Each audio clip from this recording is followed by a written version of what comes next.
হযরত আব্দুল ওয়াহিদ ইবনে যায়েদ রাহমাতুল্লাহ থেকে বর্ণিত।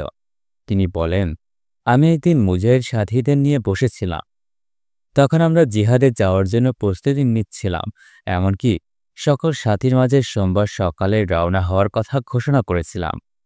এই সময় হঠাৎ করে সে মজলিসে উপস্থিত এক ব্যক্তি পাঠ করল, নিশ্চয় মহান আল্লাহ তাআলা মুমিনদের কাছ থেকে তাদের জীবন ও সম্পদ ক্রয় করে নিয়েছেন জান্নাতের বিনিময়ে।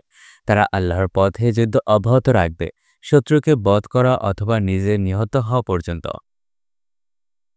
তার বক্তব্য শোনা মাত্র ১৫ বছরের এক কিশোর দাঁড়িয়ে গেল। পিতার মৃত্যুর কারণে সে তখন অঢেল সম্পদের উত্তরাধিকারী। ছেলেটি বলল, হে আব্দুল ওয়াহিদ, আমি আমার জীবন ও সম্পদ জান্নাতের বিনিময়ে বিক্রি করে দিলাম। তার এই আবেগ দেখে আমি বললাম, তরবারির আঘাত অত্যন্ত কঠিন, ধার তীক্ষ্ণ, আর তুমি সবেমাত্র কিশোর। আমার মনে হচ্ছে তুমি এত বড় কঠিন পরীক্ষায় ধৈর্য ধারণ করতে পারবে না এবং এই বিক্রয়ের ব্যাপারে অক্ষম হয়ে পড়বে।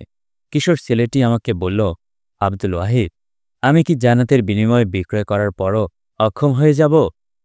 আমি আপনাকে সাক্ষী রেখে বলছি, আমি জান্নাতের বিনিময়ে আমার জীবন ও যাবতীয় সম্পদ বিক্রয় করে দিলাম। এবার তার দৃঢ়তা ও অবিচলতা দেখে আমারও নিজেদেরকে তুচ্ছ মনে করতে লাগলাম। মনে মনে বললাম,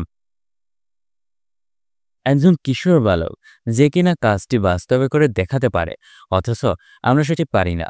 তারপর সে কিশোরটি কেবল নিজের ব্যবহৃত ঘোড়া, অস্ত্র ও প্রয়োজনীয় খাদ্য সামগ্রী ছাড়া সবকিছু সৎকা করে দিল। জিহাদের যাত্রার দিন সে সকলের আগে এসে উপস্থিত, বলল, আসসালামু আলাইকা ইয়া আব্দুল ওয়াহিদ। আমি বললাম, ওয়ালাইকুম আসসালাম ওয়া রাহমাতুল্লাহি ওয়া বারাকাতুহু। অতঃপর আমরা জিহাদে রওনা হলাম। ইমানি চেতনায় উজ্জীবিত কিশোরটি আমাদের সাথে চলল। সেখানে গিয়ে সে দিনের বেলা রোজা রাখে আর রাতে দাঁড়িয়ে নামাজ আদায় করে, আমাদের যথাসাধ্য খিদমত করে, মাঠে ঘোড়া চড়ায়, আমরা ঘুমিয়ে পড়লে পাহারায় দায়িত্ব পালন করে। এভাবে আমরা চলতে চলতে এক পর্যায়ে রোম সাম্রাজ্যে গিয়ে পৌঁছি। একদিন হঠাৎ ছেলেটি চিৎকার করতে করতে আমাদের নিকট ছুটে এসে বলছিল, হায় মার্জিয়া, হায় মার্জিয়া, তুমি কোথায়? তার অবস্থা দেখে আমাদের কয়েক সাথী বলল, হয়তো ছেলেটিকে জিনে আছর করেছে, অথবা সে উন্মত্ত হয়ে গেছে। অবিরত চিৎকার করতে করতে এক পর্যায়ে এসে আমার কাছে এসে আমাকে সম্বোধন করে বলল, হে আব্দুল ওয়াহেদ, আমি আর ধৈর্য ধারণ করে থাকতে পারছি না। হায় মার্জিয়া, তুমি কোথায়? তখন আমি বললাম, বৎস আমার, মার্জিয়াকে? এর উত্তরে সে বলল, আমি একটু ঘুমিয়ে পড়েছিলাম।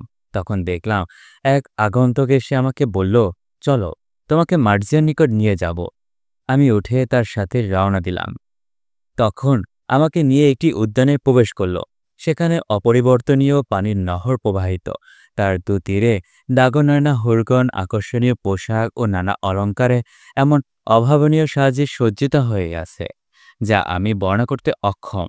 তারা আমাকে দেখে নিতান্ত আনন্দিত ও বিমোহিত হয়ে বলল, ইনি মার্জিয়ার স্বামী। আমি একটু সামনে অগ্রসর হয়ে সালাম দিয়ে জিজ্ঞাসা করলাম, তোমাদের মাঝে কি মার্জিয়া আছে? তারা বলল, না, আমাদের মাঝে নেই। আমরা তার সেবিকা বা নগণ্য বাদী মাত্র।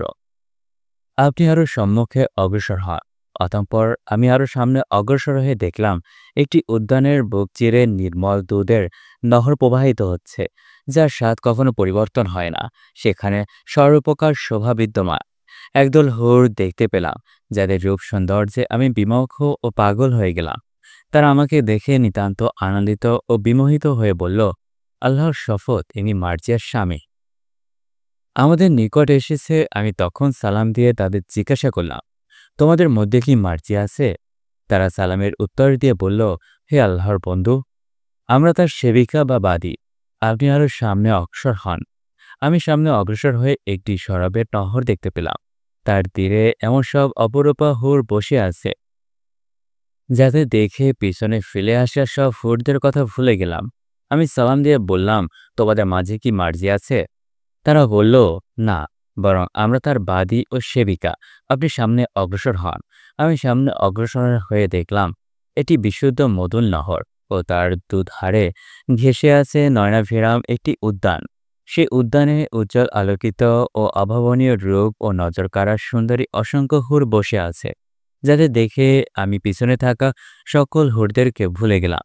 আমি সালাম দিয়ে জিজ্ঞাসা করলাম, তোমাদের মধ্যে কি মার্জিয়া আছে? তারা বলল, হ্যাঁ আল্লাহর বন্ধু, আমরা তার সেবিকা। আপনি আরো সামনে অগ্রসর হন। অতঃপর আরো সামনে অগ্রসর হয়ে মুগ্ধ নির্মিত একটি সুদৃশ্য তাঁবু দেখতে পেলাম। দরজায় একটি হুর দাঁড়িয়ে আছে। তার পোশাক পরিচ্ছন্ন ও অলংকারের বিবরণ প্রদান আমার সাধ্যাতীত ব্যাপার। আমাকে দেখা মাত্রই সে আনন্দে আত্মহারা হয়ে বলতে লাগলো, হে মার্জিয়া, তোমার স্বামী এসে গেছে। অতঃপর আমি তাঁবুটির নিকটে গিয়ে ভেতরে প্রবেশ করে দেখলাম মার্জিয়া তার পালঙ্কে উপবিষ্ট। তার পালঙ্কটি স্বর্ণে নির্মিত এবং মূল্যবান ইয়াকুত ও মুক্তা দ্বারা কারুকার্য খচিত। আমি তাকে দেখে আত্মহারা হয়ে গেলাম।